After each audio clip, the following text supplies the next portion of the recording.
हम नागरिक हैं उस देश के जिसके होठों में गंगा और देश में और हाथ में तिरंगा है, जो कभी सत्यम शिवम सुंदरम, कभी वंदे मातरम, कभी पंजाब सिंध गुजरात मराठा द्राविड़ उत्कल बंगा है।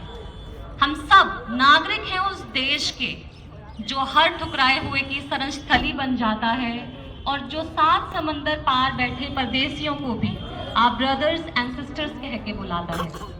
A very warm afternoon to everyone sitting here, and I'm extremely honored to be able to present myself in front of all of you.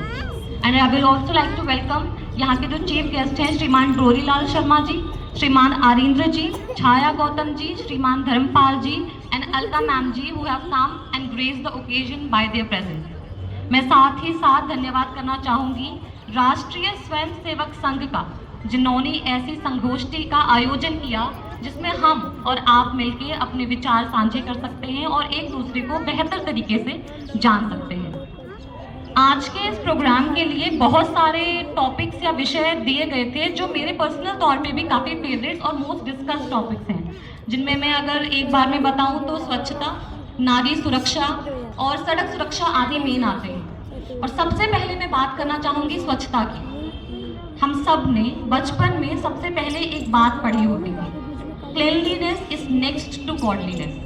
That means अगर भगवान के बाद किसी और का नंबर है तो वो है साफ सफाई या स्वच्छता। पर यही बात हम तब से भूले हुए हैं और आज तक भूल गए हैं। सफाई के लिए हम लोग एक तरह के ब्लेम गेम में फंसे हुए हैं। What is blame game? हमने दोषारोपण किया सरकार को, सरकार ने पार्षद को, एमपी को, एमएलए को। क्या हमने कभी ये पूछा कि हमने सफाई के लिए क्या किया? जब हम अपने शहर की, अपने गांव की, अपने घर के बाहर की गलियों की और नालियों की गंदगी की शिकायत करते हैं, क्या कभी हम अपने गिरेबान में झांक के देखते हैं कि वो गंदी हुई क्यों? उसमें हमने ऐसा क्या किया जिसमें हमें दूसरों के सहयोग की आवश्यकता पड़ रही है? हमें ये भी सिखाया जाता है a sound mind, a healthy mind lives in a healthy body. मतलब स्वच्छ शरीर के अंदर ही स्वच्छ मन का निवास होता है और स्वच्छ शरीर के लिए स्वच्छ वातावरण का होना भी बहुत ही जरूरी है। पर वो सब सिर्फ हमारे द्वारा ही पॉसिबल है, सिर्फ हमारे द्वारा ही संभव है। एक नागरिक के तौर पे ये हमारा पहला कर्तव्य है कि जिस तरह हम अपने घर की सफाई रखते हैं उस तरह हम अपने देश की, अपनी सड़कों की भी सफाई रखें। इसको किसी सरकार या किसी और गवर्नमेंट अथॉरिटी में भी पार्षद, MP, MLA and so on, इन पे ब्लेम डालने की जगह, इन पे दोषारोपण करने की जगह हम अपने लेवल पे अपने बच्चों को, अपने आने वाली पीढ़ी को कैसे सिखा सकते हैं ये स्वच्छता बनाए रखने के लिए। ये चीज़ सबसे ज़्यादा इम्पॉर्टेंट है। और इसी बात का महत्व समझाने के लिए 2014 में मोदी सरकार ने स्वच्छ भारत आंदोलन शुरू किया था, जिसमें हमारे प्रधानमंत्री ने खुद झाड़ू लगाकर ये दिखाना चाहा कि साफ सफाई रखना कोई छोटा काम नहीं है। गंदगी फैलाना, गंदगी का हिस्सा होना और गंदगी को बढ़ाना शर्मनाक बात है। जब इस देश का प्रधानमंत्री खुद झाड़ू लगा सकता है तो हम और आप सफाई रखने में किस तरह की शर्म महसूस कर सकते हैं? साफ रखना सम्मानजनक बात है, साफ होना सम्मानजनक बात है, सफाई करना सम्मानजनक बात है। हमें शर्म आनी चाहिए तो गंदे रहने में, गंदगी फैलाने में। पर ये बातें हमें बहुत पहले से, बहुत बचपन से अपने बेसिक यूनिट, अपने बच्चे, स्टूडेंट्स, उनको सिखानी पड़ेंगी ताकि आगे जाकर वो देश की सफाई में योगदान दें, ना कि गंदगी में। और सफाई की बात करें तो मोदी सरकार ने शौचालय के लिए, यहाँ पे बहुत सारी महिलाएं बैठी हैं, कईयों ने फील किया होगा या फील नहीं किया होगा तो कभी ना कभी सुना ज़रूर होगा कि हमसे पहले जो दादियाँ नानियाँ होती थी उनको शौच के लिए, जंगल पानी के लिए, नेचर फॉल के लिए घर से बाहर जाना पड़ता था। और बाहर जाने के लिए वो एक ऐसा टाइम ढूंढती थी जो सूरज के उगने से पहले होता था, अंधेरे का टाइम। अब इस टाइम में क्राइम के रेट्स का डर भी उतना ही ज़्यादा होता है। अब ये जो शौचालय बनाने का काम मोदी सरकार ने किया है वो ना सिर्फ स्वच्छता की तरफ एक कदम है, जबकि नारी सुरक्षा की तरफ भी बहुत अच्छा कदम और बहुत ही बड़ा कदम उठाया जाता है। और नारी सुरक्षा की भी बात करूँ, हम बार बार ये बात करते हैं नारी सुरक्षा, नारी सशक्तिकरण। हम कभी ये नहीं सोच पाते कि नारी अपने आप में सशक्त पहले से ही है। नारी को सशक्तिकरण की कोई ज़रूरत कभी है ही नहीं। ज़रूरत सिर्फ हमें ये समझाने की है कि हम अपने मेल सेक्शन को, हमारी सोसाइटी के पुरुष वर्ग को कि औरत वर्ग भी आपकी तरह सिर्फ एक दूसरा जेंडर है, कोई दूसरे ग्रह से आया एलियन या अलग प्राणी नहीं। वो आपकी तरह ही हार्ड मास का पुतला है और उनको भी सोसाइटी में फ्रीली घूमने का उतना ही हक है, बातचीत करने का उतना ही हक है जितना आप लोगों को।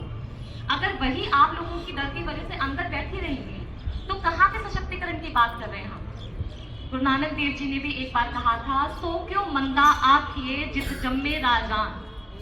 जिस औरत ने राजाओं तक को जन्म दिया, महाराजाओं को जन्म दिया, हम उसको मंदा, उसको कमजोर कैसे आंक सकते हैं।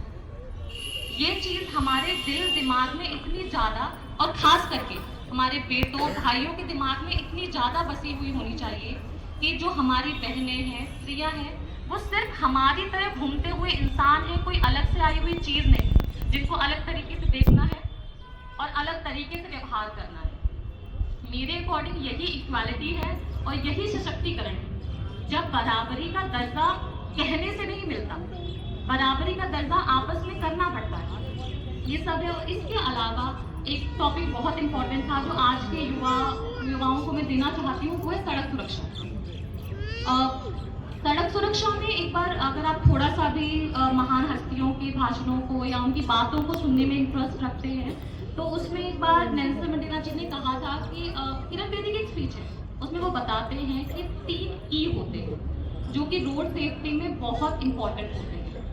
First E is engineering. वो सड़क किस तरीके से इंजीनियर की गई है, उसमें कितने गड्ढे कितने सालों बाद पड़ रहे हैं या कोई गाड़ी कितनी स्मूथली चल पा रही है, ये उस इंजीनियर पे डिपेंड करता है। हमारे देश को बहुत अच्छे और काबिल इंजीनियर की जरूरत है, जो एक पहला और सबसे बड़ा स्टेप है रोड सेफ्टी की तरफ। एंड दूसरा ई है एजुकेशन। और फिर से हम नागरिकों के ऊपर ही आ जाता है। हम नागरिक जितना एजुकेटेड होंगे अपने कर्तव्यों के लिए, रोड सेफ्टी के लिए, ट्रैफिक रूल्स के लिए, रोड सेफ्टी उतनी ज़्यादा हमारे लिए ईजी हो जाएगी।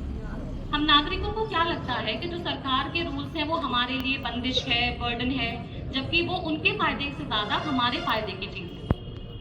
तो ये एजुकेशन जो एक बेसिक यूनिट है वो बहुत ज़रूरी है। और थर्ड ई होता है एनफोर्समेंट। लॉ तो बहुत सारे बनाए हैं हमारी सरकार ने, पर उनको कितना एनफोर्स किया जा रहा है, उनको कितना लागू किया जा रहा है रियल लाइफ में, वो सबसे बड़ा मैटर है। हम रूल्स की किताब के ऊपर किताब लिख सकते हैं, पर जब तक हम उनको एनफोर्स नहीं करेंगे, स्ट्रिक्टली नहीं लागू करेंगे, तब तक उनका कोई फायदा नहीं। उससे पहले कि ट्रैफिक रूल्स तोड़ने से पहले किसी को डर लगे, उससे पहले कि ट्रैफिक रूल्स तोड़ने से डर लगे किसी को, हमें इतना हैवी फाइन इम्पोज करना चाहिए ताकि कोई 2 बार सोचे किसी माइनर को ड्राइविंग करवाने से पहले। और एक बार बराक ओबामा जी ने, मैं एक और टॉपिक मुझे याद आया हमारे औरतों को देख के, हमारी महिलाओं को देख के, कि बराक ओबामा जी ने कहा था, यू कैन जज a nation by the position of women over there, you can जज the development of a nation by the position of the women and how they treat their women, there girls. इसको मैं आसान शब्दों में या हिंदी में समझाऊं तो बराक ओबामा जी ने कहा था एक बार कि आप किसी भी राष्ट्र की अंदाजा, उसकी हालत का अंदाजा या उसके विकसित होने का अंदाजा सिर्फ इसी बात से लगा सकते हैं कि वो देश वहाँ की औरतों और लड़कियों को किस तरह से ट्रीट करता है। वहाँ की लड़कियों और औरतों के हालात का अंदाजा लगाकर आप देश का अंदाजा लगा सकते हैं। तो ये मुझे लगता है कि ये एक देश के लिए भी, एक समाज के लिए भी और एक घर के लिए भी उतना ही लागू होता है जितना हर चीज के लिए। अब बातें जितनी भी बढ़ाते जाएंगे वो उतनी कम है, पर सबसे पहले हमारा जरूरी है एक दूसरे की रिस्पॉन्सिबिलिटी को समझना और एक दूसरे से सहयोग करके इन चीजों को असल जिंदगी में लागू करना। फिलहाल मैं अपने विचारों को विराम देती हूँ। Thank you for listening.